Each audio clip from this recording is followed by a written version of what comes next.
We still repping Black History Month proud out here, and I thought it'd be cool to bring some Black History Month recognition and then tie it to modern day. One of the earliest and most historically recognized Black pianists. His name is Thomas Wiggins. He was deemed Blind Tom because he was blind. Enslaved musical prodigy who became one of the best known performing pianists of the 19th century, achieving international fame long before most Black musicians had access to formal concert stages. An extraordinary accomplishment given that he was born into slavery, was blind from birth, and likely autistic.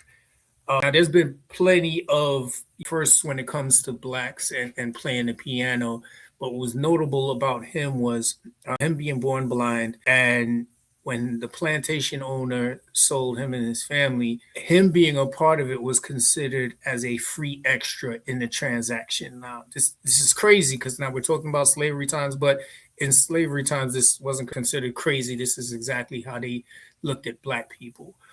He had a fascination with sound, and living on the plantation, he would often imitate animals, environmental sounds, and even long, like political speeches. His memory and it was just fascinating.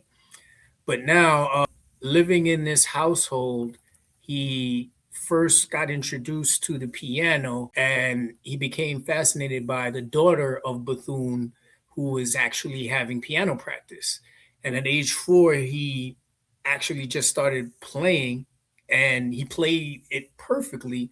And then by age 5, he goes and he writes his first piece called The Rainstorm, which is inspired by listening to rain hitting a tin roof. So now, during the 19th century, it says Wiggins became one of the best known American pianists, touring extensively across the United States and internationally. He was marketed as a prodigy and performed up to 12 hours a day at times, just fascinating crowds with his photographic musical memory and improvisational ability. But one of the exploitations about him was the way he was marketed. Now, if you know anything about slavery, they depicted us in some of the worst ways. And instead of marketing him as this phenomenal talent, they almost marketed him as this spectacle to come see. And, of course, being blind, being Black, and in slavery at that time, he profited none from any of his performances, any of his pieces. But his musical legacy lives on, and why he matters is because he was a musical genius who rose to international fame despite overwhelming obstacles like living with his disabilities. His life highlights the exploitation of Black talent in the era of slavery and beyond. And today, music historians consider him one of the most important 19th century American musicians, though his contributions were long minimized due to racism and disability discrimination. Just for a sidebar contrast, him writing his first song at the age of 5, me getting Lennox at the age of 4 to get his E's the right size. It's fascinating in its own right. You know what I'm saying? But keep going, my brother. Definitely, definitely.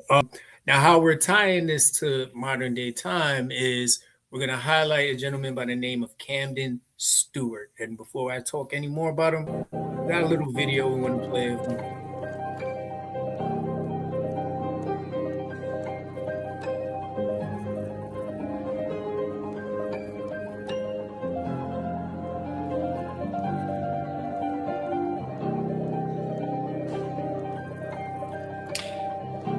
Like, do they be calling him to come do this? Or he'll be like, "Oh, you got a piano?"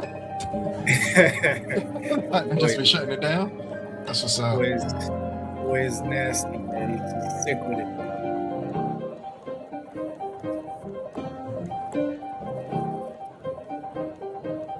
And this is him just getting started.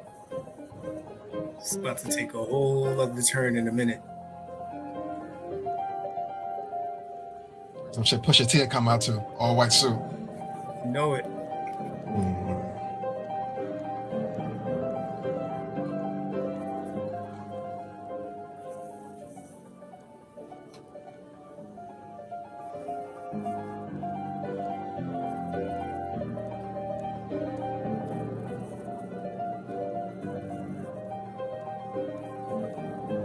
I've always wanted to play an instrument, man. You ain't play nothing? I tried, it didn't work out. Damn. Oh, the boy blows, pause? Okay.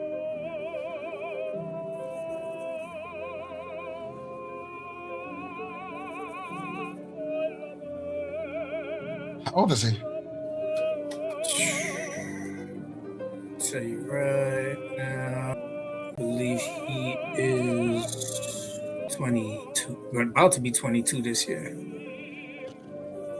Crazy.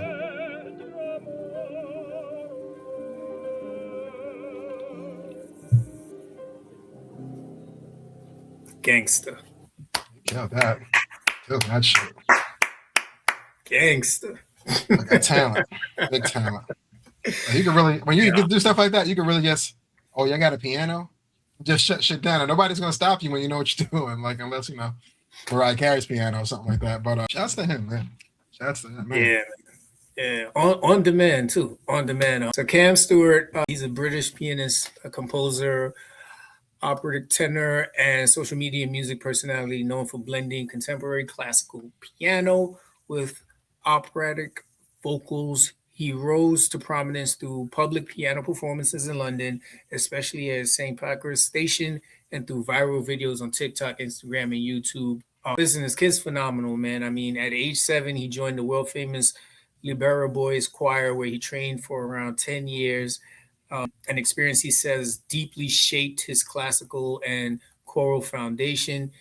He goes on for his first public piano performances was his mother encouraged him to play the public piano at St. Pancras Station in London while preparing for a grade 8 exam. The very first piece he played in public was Chopin's Nocturne in C sharp minor. And then, of course, his rise to stardom on social media began when he started sharing performances online as early as 2015. But TikTok accelerated his rise. His videos of public song requests and improvisations earned him millions of views. People would be walking up next to him, and he would just start with one, real slight melody, and then it would build into a song that they knew. And you would see in the video, it cuts to different people's reactions, like, yo, I can't believe this kid is playing that. But yeah, man, just really connecting the dots and errors and looking at, going from Mr. Wiggins over to now Mr. Cam Stewart, and just showing you how from a blind, likely autistic slave being one of the first prominent pianists to now having this 21, about to be 22-year-old kid who is just really phenomenal at the piano. Black history at its finest, man.